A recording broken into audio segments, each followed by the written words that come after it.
a while there it was rough, but lately I've been doing better than the last 4 cold Decembers I recall.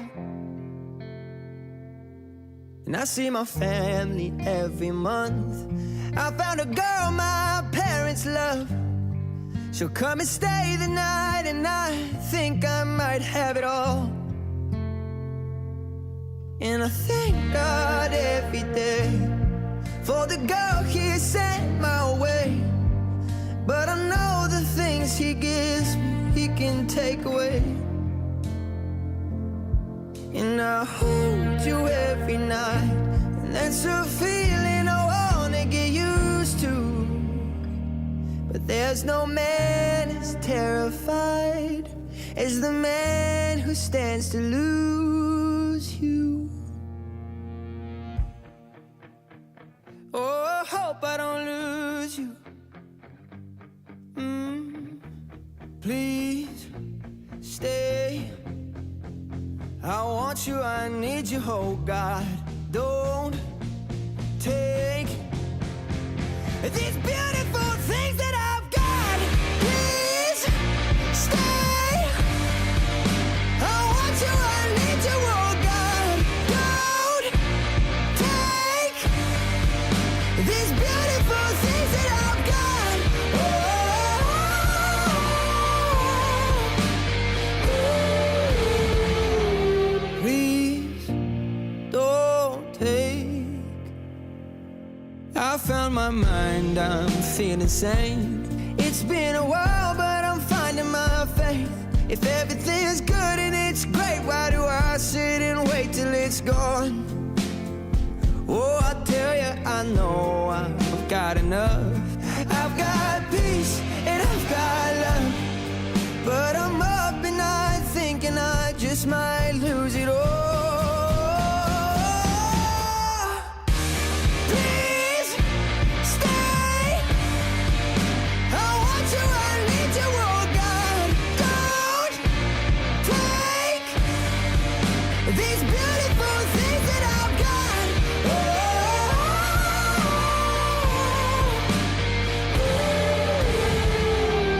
Please stay. I want you, I need you, oh God. I need these beautiful things that I've got.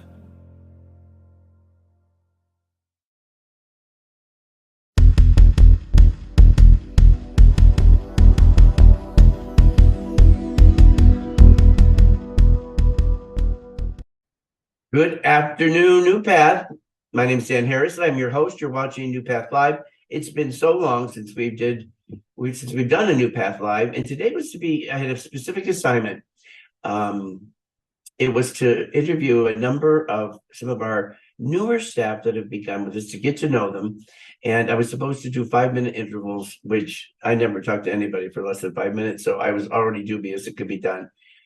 So we're just going to hear from 2 today. And the first one is Daniel Rodriguez. I actually talked to him yesterday. He is an interesting guy who's worked for us a couple of years, has been promoted. You'll hear him, and I hope you'll enjoy the interview as much as I enjoyed doing it. And then Sarah Wagman is the second person. These are 2 young people that have, in a very short period of time, established themselves as being serious players in this organization, who care deeply about our populations, and who have expressed a desire to, think about their career in an intentional kind of a way. So first, we're going to hear from Daniel, then we'll go right into Sarah's interview, and I'll be back at the end to wrap it up. I hope you enjoy hearing these stories from these 2 new employees. They're terrific. Thanks, guys. Daniel, welcome to NuPath Live. Thank you so much for having me, Dan. Happy to be here. Is this your first time? It seems like we might have interviewed you once before. This is my first time. I'm excited. A newbie. Well, I've been given strict instructions. We're going to try to our theme for this NuPath Live is to talk to some of the newer folks that have joined us. You just celebrated your 2-year anniversary with us. You're obviously a young person, kind of starting out in your path of life, and you have been working at NuPath. Recently promoted to the position of employment coordinator. You were developmental specialist before that, working at the Martin Center. And I told you, we were talking before we started, that your name preceded you because early on you got a lot of people paid attention to you. You were said to be that kid's got real promise, is what I remember hearing said about you. And we're currently in this place where we're trying to, find a way to encourage a new sort of cohort of people, young people that are just graduating high school, that don't really have college plans exactly, but want a career. And so that's what we're thinking a little bit about today. But first, talk to me about what your experience has been like coming into NuPath. What it's been like. You said earlier that you hadn't really ever even knew what you were getting yourself into when you started here. What's been like the last 2 years? Yeah, it's been great, Dan. When I first started here, I wasn't 100% sure what it would look like. I didn't have any family members with disabilities, and I wasn't very aware of the topic in general. So when I joined, I was excited to learn. I came in with an intent to continue in a psychological field. I've always been very interested in the mind and mental illness and understanding yourself. So I thought this would be a great opportunity to continue in that field. So in my first week, when I started here, I, through the mentorship of my colleagues and my management team, I began to learn what it was like, the life of a person with a disability. And I found that the best way to understand and gain an understanding of the best method to help people live more independent lives was through one-on-one conversation. So I spent like my first week here, my first month, just talking to every single person I could, trying to learn more about them. And I learned a lot, and I made some really good connections. Yeah, that was the beginning of my experience here.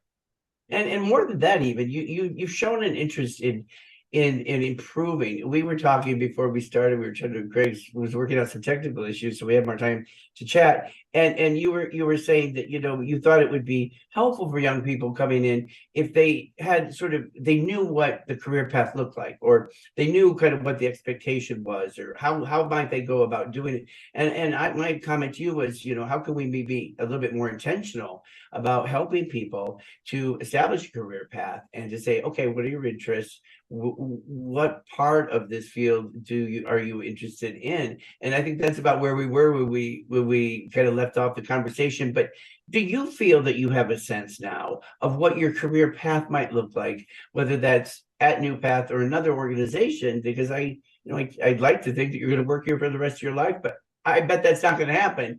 We'll see. You'll probably go someplace else. But taking the skills and everything foundational that we've given you, what's your sense now about a career path when it comes to human services and the field that we're in? So okay, when I began here, like I said, I wanted to focus on a career path involving psychology because I was interested in the mind. That was really what dominated my high school years in terms of interest. So that's what I started with. But as I began to come to the Martin Center every day and meet new people and make experiences with the individuals here, I realized I gained a lot of value just from connecting with them and learning about them. And whether it's good-hearted banter or navigating through complex issues that any person might have with them. I learned how valuable it was to me to connect on a personal level. So I began to switch my realm of focus from just psychology to the profession of helping people with disabilities. And that eventually led me to becoming an employment coordinator, because at the Martin Center, although I believed I could have a great impact there, my impact was limited to 9 to 3. I could only see them at a certain amount of time. I could make sure they were safe, make sure they were having a great life, but I couldn't make much of an impact outside of that. So when I began job camp, I think we'll talk about that later. But when I began job camp with Bill, and I talked to the employment coordinators, I learned that I could make a much greater impact by helping the NuPath go to the community and become more independent, make money for themselves, gain a whole different perspective on life. So that really motivated me to continue in this career. And moving forward, I can absolutely see myself going back to psychology, perhaps going to college and getting a degree to come back to NuPath and take on a role here, or even management. I'm in a very open place right now, and I'm very grateful for that. Your blank canvas. Exactly. Bill. You mentioned Bill, and for those people who maybe don't know, although he's been on the show before, you're talking about Bill Strazzullo, who is a investment broker and frequently appears on MSNBC and various financial programs, quite well known in the field, and who has been a volunteer for more than a decade here at NuPath, doing what we still call job camp.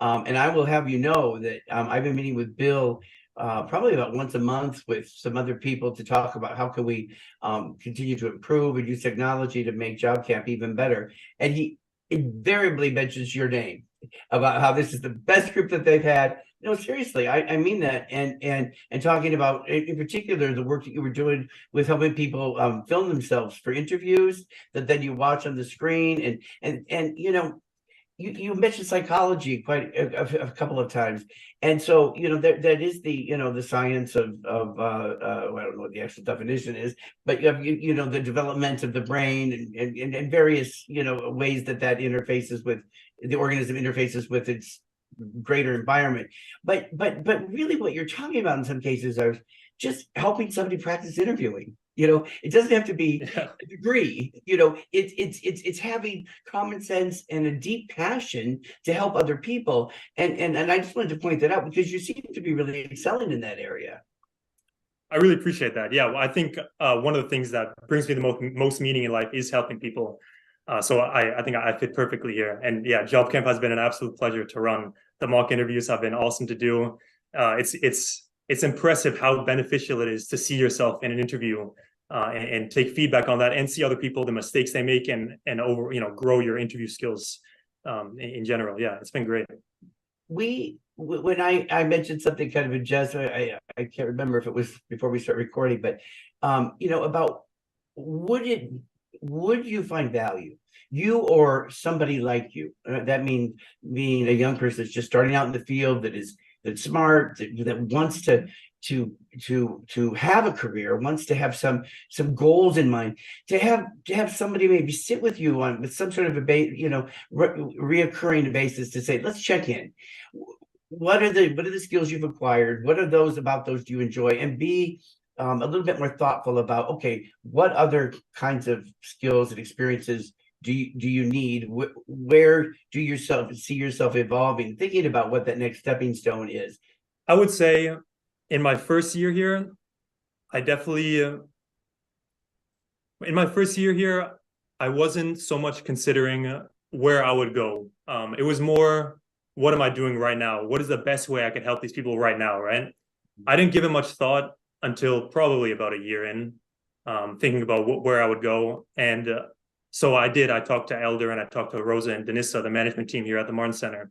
And they recommended a couple different positions. They said I could go to No Walls. Employment coordinator was also mentioned, that's where I am now. And also moving up to management. Those were kind of the three career paths that were brought up in front of me.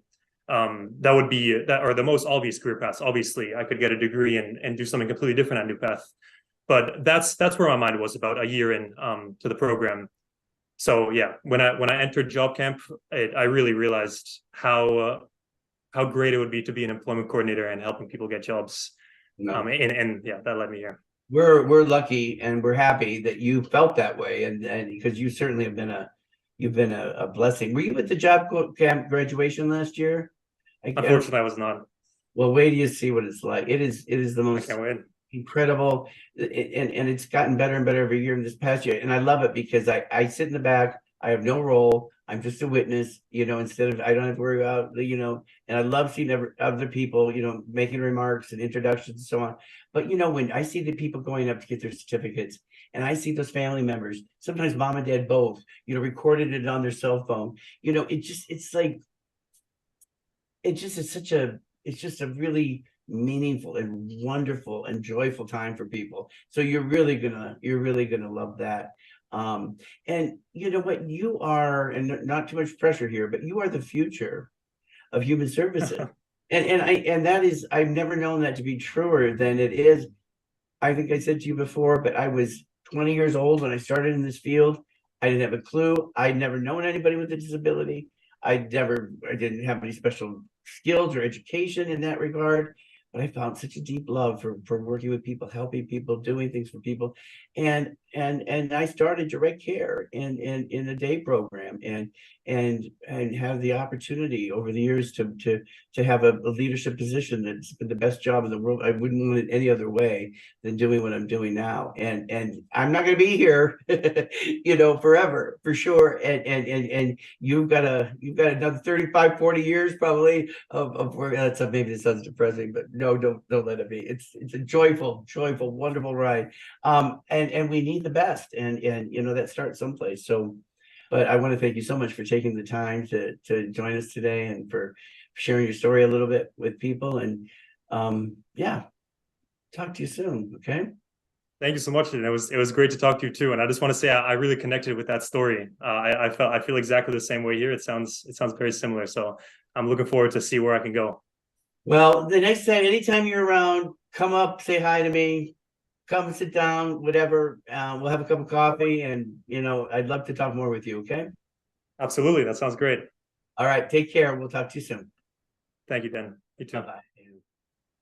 Sarah Wagman, how are you? Good morning. Good morning. I'm good. How are you?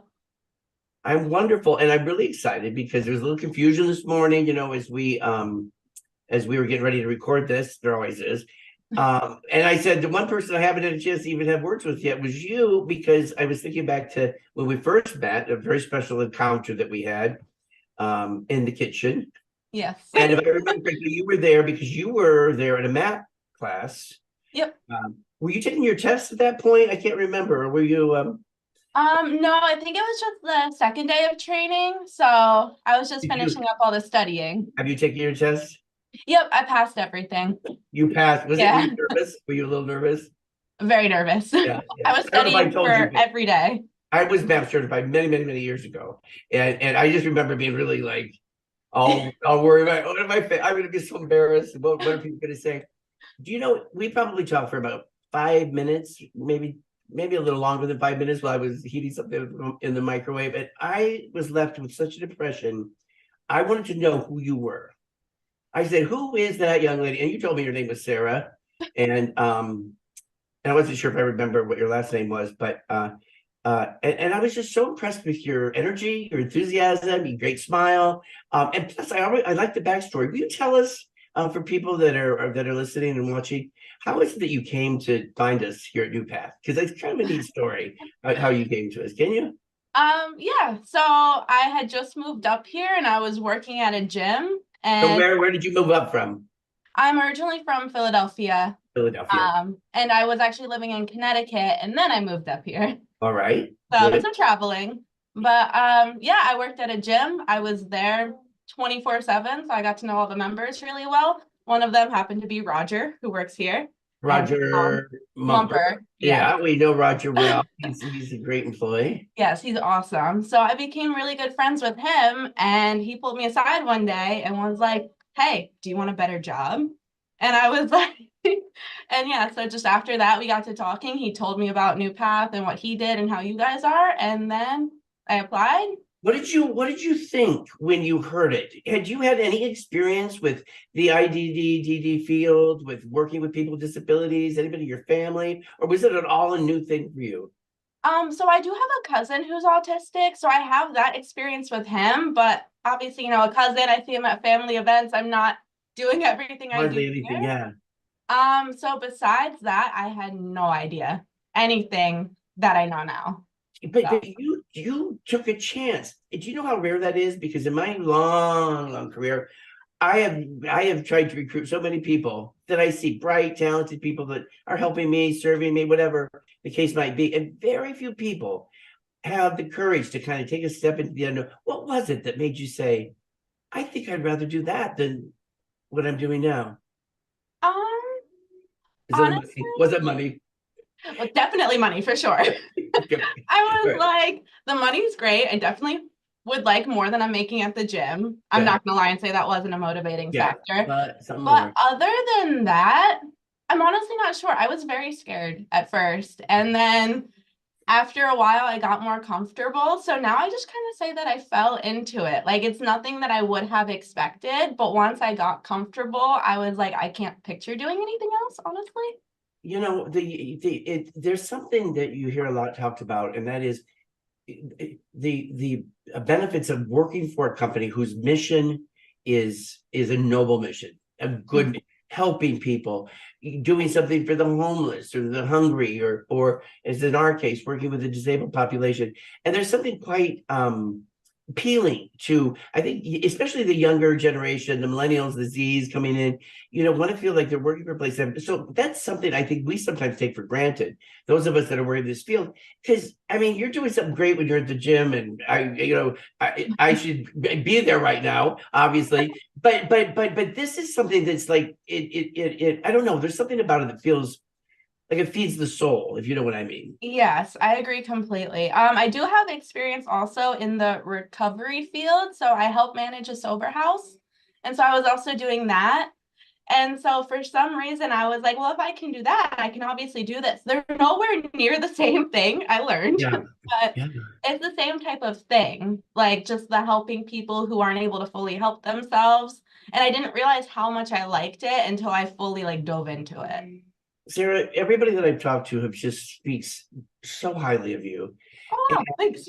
And we're those of us that have been doing this a while, we're kind of habituated, or it's not a really good word, trained in some ways to spot talent, because it's when you find somebody that seems to have something more about them, seems to be kind of had a kind of an energetic vision for themselves, or interested in what their future might look like, or being ambitious. Some people think that's a dirty word. I love ambitious people, because those are people that want to excel and do well. I mean, this is a career where you can make a living if you are committed to improving yourself, learning, taking risks and challenges. Do you have a sense of this being potentially a career for you that could last, years, or maybe this will be maybe you'll be, in this seat, in 10 or 15 years? You don't know. It could happen. Do you have that sense? Again, honestly, right away, I wasn't sure. Now I do know that in some capacity, I like want this to be my career. Since I've gotten here, I've kind of bothered Amy to put me in like every certification, every training, basically everything I can do. Because now, like I said, I want to, in some capacity, whatever that looks like, work in this field. So I'm trying to get like all my bases covered now. That way I can just continue doing this, because I didn't know how much I would like it. You seem too young. I'm not allowed to ask people their ages because everybody looks young to me, but you seem so young to be having the experience you've had managing a sober house. I mean, clearly you're ambitious. You're talking about wanting to improve and better yourself. But how do you think that we would reach other people that are smart, talented, ambitious people that maybe they're delayed in going to college, or maybe college isn't something that's on the docket right now? More and more kids are choosing not to follow that traditional path because of the enormous costs. That's all we hear about, is the student loans that just will drag you down and everything. Mhm. But we feel that we're doing something important, and we're so desirous of trying to attract people that are eager and excited to make a difference. What do you think that maybe worked for you, or what we could do? I mean, you were word of mouth with Roger. The way Roger had laid it out to me is what made it seem more like, I don't know if the word is appealing or like doable, but I would say just laying it out, showing all the options, and like, hey, you don't have to do this, but it worked for me and it could work for you. Because I found that like, especially with me, I felt like NuPath really took a chance on me, and I like hadn't had anyone give me that opportunity prior.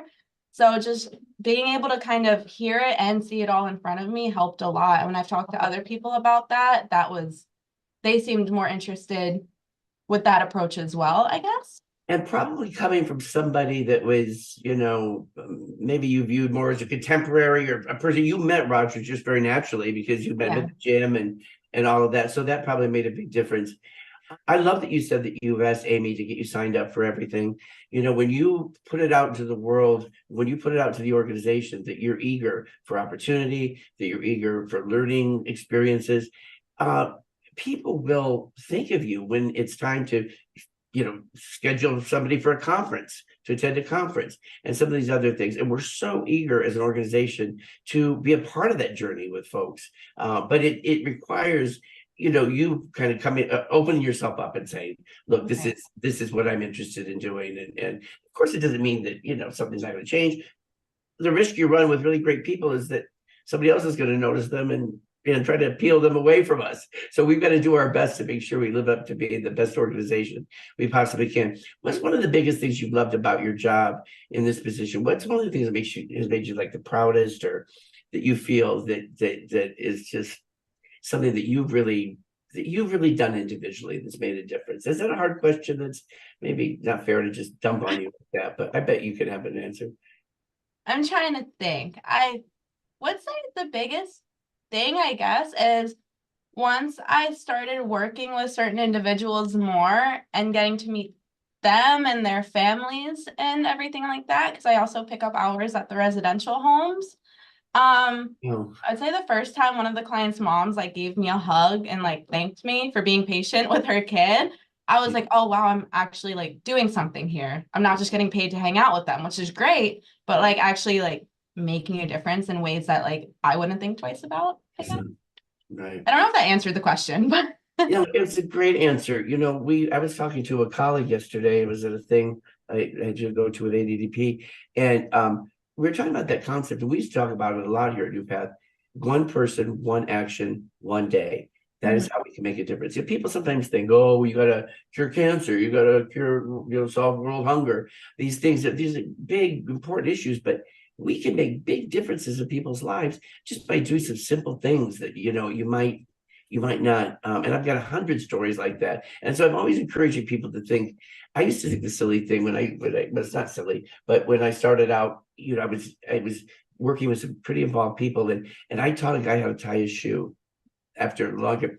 And I remember driving home that one day and being like, if it weren't for me being born into this world, he would not know how to tie his shoe right now. Seriously, I thought about it because that's a skill that was going to bring him a lot of, you know, just a small part of his independence, but not having to yeah. wait for somebody to go over and tie your shoe every morning. I mean, it's a pretty big deal. And so we make huge differences. And I love families. And I love that you mentioned a mother, because they are our number one consultants when it comes to Yes. helping to understand their children, aren't they? What would you say that was maybe the biggest challenge in starting making a career shift, like going from the job that you were secure in, you were comfortable, even though we were offering you more money, but it was such a different. What was one thing that you thought was like the scariest or the most challenging coming in? That if you could, you know, give us any advice about maybe how to make it easier. I think I would say the biggest challenge, at least for me personally, I don't know if other people can relate to it, is not knowing if I would be good at it. And I didn't want to go into somewhere and then maybe not, I don't know, just not be very good at it and then feel like I'm like failing people. Yeah. And I feel like now, obviously, this is not a job that you can ever fully figure out. You're learning as you go, but definitely with the help of like, this is gonna sound corny, but like with the help of like Amy and like everyone else, I'm kind of just learned to like trust my gut instinct and not perfect at everything, but I definitely think if I didn't have like everyone else to help encourage me, I would have just kind of backed out of it. And so now that I realize like I am capable of doing more than standing behind a desk and checking people in, I'm like, oh, that's pretty cool. Oh, Sarah Wegman, you're beautiful to watch. Honestly, that was a lovely answer and perfect. And a great way to end our interview. Thank you for your time today. Thanks for talking to me and for talking to me in the kitchen some weeks ago. Congratulations on your baptism. I know I'm Thank gonna be you. hearing your name more. Oh, one last question. Are you signed up for our 403B? Are you? I actually did. That was the first adult thing I ever did. Congratulations. Thanks. Well, that That and is health so important. insurance too. You're all growing up. You're all growing up. I've made it. Well, you're doing a terrific job so far, and we're so happy that we can be a part of that journey. And you know me now. Come down and see me anytime. Okay. Yeah, thank you for thinking of me for this. I was very surprised when Amy told me. So. Well, you have to have a watch party tomorrow when we air it tomorrow afternoon. And Oh, no, ask Amy what that live is. I told my parents I wasn't sending them the link. I said, nope, can't swing it. You've got to for mom and dad. They'll be very proud. They should be very proud of you. You're an incredible employee and a wonderful person. Thank you so much again for your time. We'll talk. All right. Okay? Thank you. I appreciate it. Bye-bye. Bye. Thank you guys.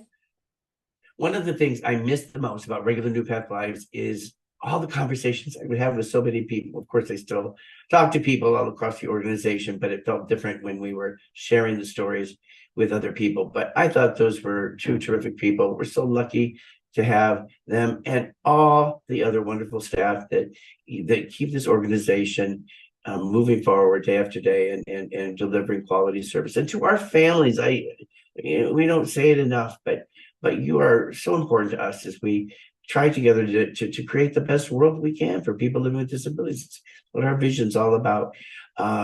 You're going to hear more from us this summer. We've got a bunch of exciting things coming up, and we're going to be getting more of the short form videos out. So look for those, and I hope I see you around as we move into, hey, happy first day of spring yesterday. All right, yesterday. All right, everybody, I'll talk to you soon. We got this.